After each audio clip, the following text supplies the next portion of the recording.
Welcome all to the Studysl English YouTube channel.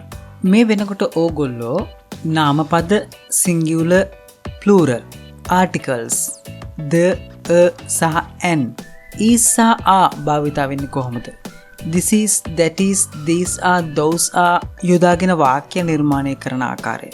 Adjective එකක් කියන්නේ මොකක්ද? Adjective එකක් සරල වාක්‍යයක භාවිතා කරන්නේ කොහොමද කියලා ඉගෙනගෙන තියෙන්නේ. මේ වෙනකොට ඕගොල්ලන්ට යම්කිසි ආකාරයක ආත්ම විශ්වාසයක් ඇති වෙලා තියෙන්න පුළුවන් මට ඉංග්‍රීසි භාෂාවේ මූලික වාක්‍ය කිහිපයක් නිර්මාණය කරන්න පුළුවන් කියලා.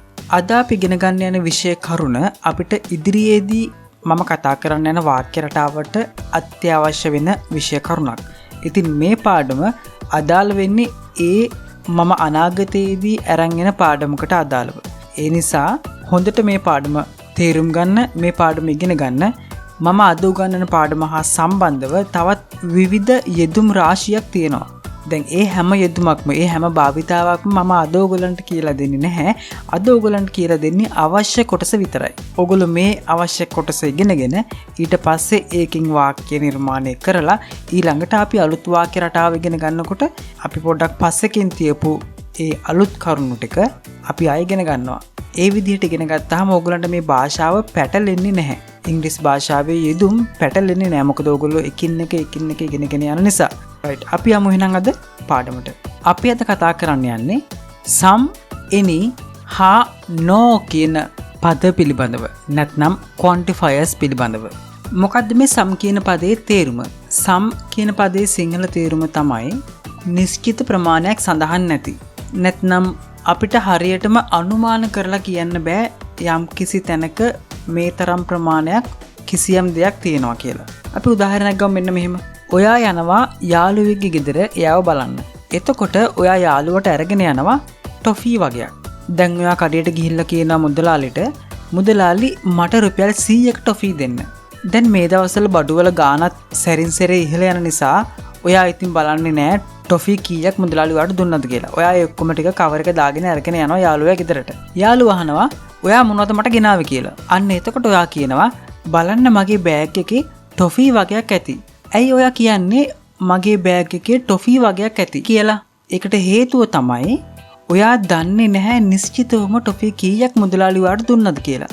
අන්න ඒ වගේ අවස්ථාවකදී තමයි අපිට මේ some කියන පදය යොදා ගන්න පුළුවන්. ඒ කියන්නේ අපි යම් කිසි දෙයක නිශ්චිත ප්‍රමාණය දන්නේ නැති වුනහම අන්න ඒක අදහස් කරන්න තමයි මේ some කියන පදය නැත්නම් quantifier එක භාවිතා කරන්නේ. මේ some කියන පදය භාවිතා කරනකොට වාක්‍යයක අපි දැනගන්න ඕන තව දෙයක් තියෙනවා. ප්‍රධාන වශයෙන්ම දැනගන්න ඕන තව දෙයක් තියෙනවා. ඕගොල්ලන්ට මතක ඇති අපි පාඩමක් ඉගෙන ගත්තා countables සහ uncountables කියලා. ඒ කියන්නේ ගණන් කරන්න පුළුවන් නාම පද සහ ගණන් කරන්න බැරි නාම පද කියලා පාඩමක් අපි ඉගෙන ගත්තා. එතකොට මේ some කියන පදය වාක්‍යයක භාවිතා කරනකොට නැත්නම් නාම පදයක් ඉදිරියෙන් භාවිතා කරනකොට අපිට මෙන්න මේ countable nouns පිළිබඳවයි uncountable nouns පිළිබඳවයි අවධානය යොමු කරන්න ඕන. මොකද මේ uncountable noun එකක් ඉදිරියෙන් some කියන පදේ යෙදෙන ආකාරයයි countable noun එකක් ඉදිරියෙන් some කියන පදේ යෙදෙන ආකාරයයි විටින් විට වෙනස් වීමට භාජනය වෙනවා. මේ ඔක්කොම ඔළුවේ තියාගෙන අපි යමු some කියන පදේ භාවිතා කරනකොට අපිට අනුගමනය කරන්න තියෙන නීති රීති ගැන කතා කරන්න. අපි දැන් දෙයක් ඉගෙනගෙන තියෙනවා. මොකක්ද some කියන පදේ භාවිතා වෙන්නේ යම් කිසි දෙයක නිශ්චිත ප්‍රමාණය ගණන් කරන්න බැරිව යම් කිසි දෙයක නිශ්චිත ප්‍රමාණය හඳුනා නොගත් අවස්ථාවක තමයි මේ some කියන පදේ භාවිතා කරන්න කියලා.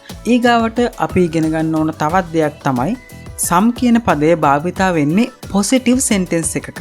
මොකද්ද මේ positive sentence එකක් කියන්නේ? මේකට ව්‍යාකරණානුකූලව ටිකක් ගැඹුරු අර්ථකථනයක් දෙන්න පුළුවන්. නමුත් අපි දැනට ඉගෙන ගමු positive sentence එකක් කියලා කියන්නේ නැත යන අර්ථය නැති වාක්‍යයක්. ඒ කියන්නේ not, no කියන පදය නැති වාක්‍යයක් තමයි positive sentence එකක් කියලා කියන්නේ. එතකොට අපි some කියන පදය භාවිතා කරන්නේ මෙන්න මේ වගේ positive sentences වල. ඊළඟට දැනගන්න ඕන දේ තමයි some කියන පදය භාවිතා කරන්නේ බහුවචන ගණන් කරන්න පුළුවන් නාම පද සමග. ඒ කියන්නේ plural countable nouns. ඒ කියන්නේ plural countable nouns සමග. plural countable nouns සමග. උදාහරණයක් විදිහට there are some apples. There are some pens. These are some cups. These are some pens. These are some tables. මෙන්න මේ ආකාරයෙන් අපිට some කියන පදේ භාවිතා කරන්න පුළුවන්, ගණන් කරන්න පුළුවන්. බහුවචන නාම පද ඉදිරියෙන් තමයි some කියන පදේ භාවිතා කරන්නේ. එතකොට some කියන පදය ගණන් කරන්න පුළුවන් ඒක වචන නාම පද ඉදිරියෙන් යෙදෙන්නේ නැද්ද? එහෙම යෙදෙන විශේෂ අවස්ථාවන් තියෙනවා. ඒවා අපි ඉදිරියේදී ඉගෙන ගන්නවා. ඒවා භාවිතය සමග ඔයගලන්ට ඉගෙන ගන්න පුළුවන්. ඒවා විශේෂ යෙදුම්. ඒ නිසා අපි ඒවා ඉදිරියේදී ඉගෙන ගන්නවා. නමුත් දැනට අපිට මේ අවශ්‍ය මූලික පාඩමට අවශ්‍ය දේ තමයි some කියන පදේ භාවිතා වෙන්නේ ගණන් කරන්න පුළුවන් බහුවචන නාම පද ඉදිරියෙන් කියන එක. ඒ කරුණ දැනගත්තාම ඔයගලන්ට හොඳටම ඇති ඉදිරියේදී උගන්වන පාඩම තේරුම් ගන්න. ඊළඟට දැන් අපි කතා කරන්නේ ගණන් කරන්න පුළුවන් නාම පද පිළිබඳව, countable nouns ගැන.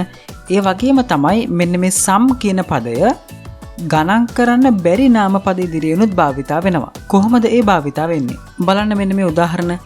There is some bread. There is some milk. There is some money. බලන්න මෙන්න මේ වාක්‍ය නිර්මාණය කරනකොට ගණන් කරන්න බැරි නැත්නම් uncountable නාම පද තමයි භාවිතා වෙලා තියෙන්නේ. එතකොට uncountable නාම පදයක් එක්ක ඇයි මේ is කියලා ඉදලා තියෙන්නේ? ඕගොල්ලන්ට මතක නැහැ වගේ නම් මේක මතක නැති වෙන්න විදිහක් නැහැ. අපි ගොඩාක් කතා කරා මේක. නමුත් is කියන පදේ යෙදෙන්නේ මොකද? uncountable නාම පදයක්. ඒ කියන්නේ ගණන් කරන්න බැරි නාම පදයක්. අපි ඉංග්‍රීසි භාෂාවේදී භාවිතා කරන්න මොන ආකාරයෙන්ද? ඒක වචන ආකාරයෙන්. ඒ වගේම තමයි මේක ඒක වචනය කියලා අපි හරි n හරි some කියන පදේ සමග භාවිතා කරන්නේ නැහැ. ඒකත් හොඳට මතක තියාගන්න ඕන. ඊළඟට මතක තියාගන්න ඕන දේ තමයි අපි මෙන්න මේ some කියන පදේ යොදාගෙන ප්‍රශ්න නිර්මාණය කරන්නේ ටිකක් අඩුවෙන්. some කියන පදේ යොදාගෙන ප්‍රශ්න නිර්මාණය කරන්නේ ටිකක් අඩුවෙන්. මොකද some කියන පදේ භාවිතා කරලා නිර්මාණය වෙන ප්‍රශ්න විශේෂ ආකාරයක් නැත්නම් විශේෂ භාවිතයක් තියෙන. ඒවා ලොකු ප්‍රශ්න නෙවෙයි. ඒවා ඉගෙන ගන්න පුළුවන් හරිම සරල චූටි දේවල්. හරි. මේ some කියන පාඩමත් එක්ක ඊළඟට අපි කතා කරනවා නැත්නම් ඊළඟ වීඩියෝ එකකින් අපි කතා කරනවා any සහ no කියන පද දෙක කොහොමද වාක්‍යයක භාවිතා කරන්න කියලා. එතකොට some, any සහ no කියන පද තුනම අපිට අවශ්‍යයි අපි ඊළඟට කතා කරන්න යන වාක්‍ය රටාව ඉගෙන ගන්න. එතකොට ඒ වාක්‍ය රටාව ඉගෙන ගන්නකොට මේ some, any හා no කියන පදේ භාවිතා කරනකොට ඕගලන්ට තේරෙයි මම අද මේ කියලා දෙන කරුණු පැහැදිලිවම. right. මම ඔයගොල්ලෝ හැමෝටම ආරාධනා කරනවා ඊළඟ වීඩියෝ එකත් බලන්න. එතකොට ඔයගලන්ට හොඳටම තේරෙයි මොකද්ද වෙන්නේ කියලා. එහෙනම් ගිහින් එන්න. take care. have a nice day.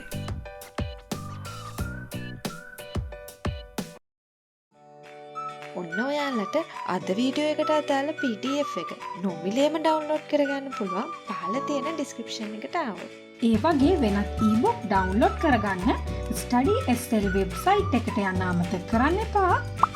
ඉතින් යාළුවනේ අපේ YouTube channel එක subscribe කරන්නත් අපේ FB page එක follow කරන්නත් අමතක කරන්න එපා.